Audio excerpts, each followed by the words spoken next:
Assalamu alaikum mes frères et sœurs. Alors voilà, je reviens vers vous, toujours avec ces hadiths. Alors, comme je vous disais, j'invite à la réflexion dans ma vidéo, à la concertation, comme Allah nous dit dans le Coran. Donc, je reviens vers vous en essayant un petit peu plus d'être, dans le détail. Donc, pour en revenir à ce qu'on disait, le prophète, que la paix soit sur lui, nous dit dans Ahmed, volume 1, page 171, et dans Sahih Muslim, dans Zuhud, livre 42, numéro 71-47, n'écris rien de moi sauf du Coran. Quiconque a écrit autre chose que le Coran doit l'effacer. Je vous l'avais dit précédemment dans la première vidéo que j'avais fait, et je vous avais pas donné les références. Je vais vous mettre comme d'habitude, Inch'Allah, les liens de ce que je vous dis. À vous de faire vos propres recherches, bi'idnillah. Ensuite, chose qui m'a paru aussi intéressante à savoir, tout le monde connaît le dernier sermon du prophète, que la paix soit sur lui. Elles sont dans toutes les mosquées du monde, qu'elles soient chiites ou sunnites ou je ne sais quoi, d'autres termes employés. Donc la première version nous disait, je suis parti pour toi, et si tu t'accroches, tu ne seras jamais égaré. Le livre de Dieu et ma famille. Ça, c'est dans Muslim 44.4, numéro 2408. Dans Ibn Hanbal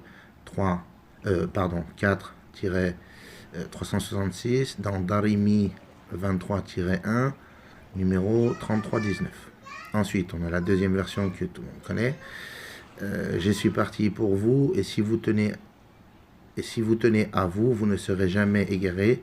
Le livre de Dieu et ma sunna. Dans Muwatta 46-3. Là, c'est la version des musulmans sunnites, que tout le monde connaît aussi. Troisième version, je suis parti pour toi, et si tu t'accroches, tu ne seras jamais égaré. Le livre de Dieu. Alors là, celle-là, je l'avais jamais entendue. Elle est dans Muslim 15-19, numéro 12-18, Ibn Majah 25-84, Abu Daoud 11-56. Donc quand vous entendez ça dans Muslim, là on peut pas dire que c'est du da'if, hein, comme ils nous disent souvent, da'if, sahih, tout ça c'est perturbant pour des personnes comme moi, mutawatir et ainsi de suite, les termes employés, pour nous faire comprendre que certains sont valables et d'autres non. Donc là, on nous apprend bien dans Muslim, la troisième version du prophète, que la paix soit sur lui, qui nous recommande de s'accrocher qu'au Coran, non à la sunna et non à la famille du prophète, que la paix soit sur lui. Donc vous avez encore d'autres hadiths qui nous prouvent qu'effectivement, la sunna, normalement, on n'aurait même pas dû l'avoir, comme on vient de le dire, hein, déjà dans la première vidéo.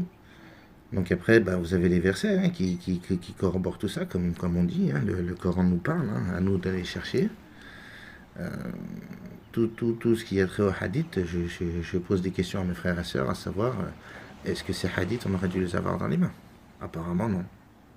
Apparemment, comme je vous disais, c'est écrit noir sur blanc dans les sahih. Hein, donc je pose la question à mes frères et sœurs, à savoir si on est toujours dans le bon chemin d'Allah subhanahu wa ta'ala, car on s'aperçoit que, pour ma part, le raisonnement que j'en fais, j'ai l'impression que, c'est pas qu'une impression d'ailleurs, je pense, moi, à mon humble avis, que c'est une vérité.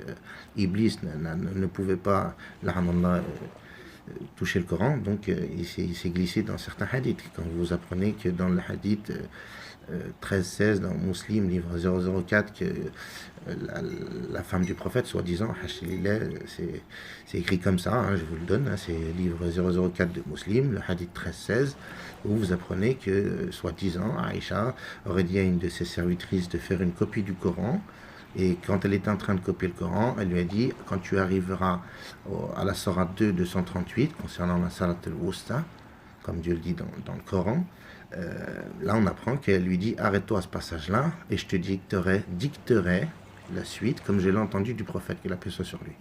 Donc tous ces hadiths sont très étonnants. Vous avez le 13-17, toujours, hein, qui se suit, en fait, le 13-16, enfin 1316 et le 1317.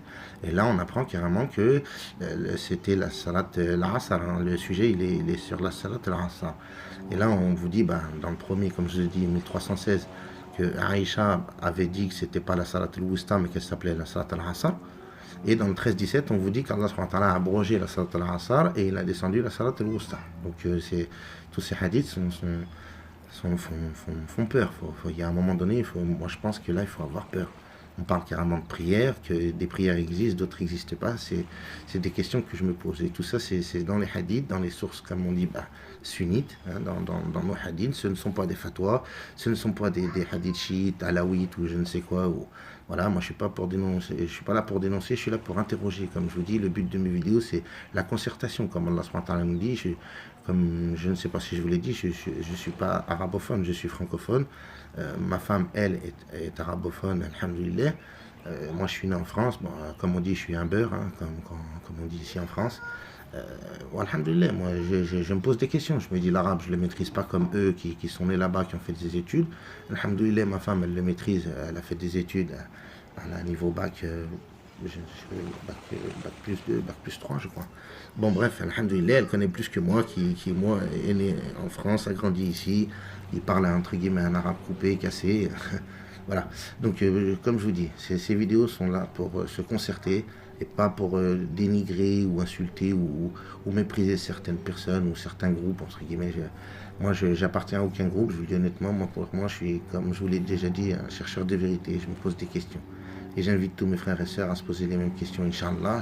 Je force personne, celui qui s'interroge, qui regarde, celui qui s'interroge pas, qui passe à autre chose. Moi, je suis pas là pour insulter ou se faire insulter non plus. Donc, alhamdoulilah, j'essaye, oui, idnillah, de partager ce que j'apprends au fur et à mesure de mon parcours en islam depuis 12 ans, alhamdoulilah. Je vous dis salam alaikum et je vous dis à très vite, Inch'Allah, pour d'autres vidéos, Inch'Allah, un peu plus détaillées. Salam alaikum wa rahmatullah et à bientôt. Assalamu alaikum mes frères et sœurs. Alors voilà, je reviens vers vous, toujours avec ces hadiths. Alors, comme je vous disais, j'invite à la réflexion dans ma vidéo, à, comment dire, la concertation, comme Allah nous dit dans le Coran.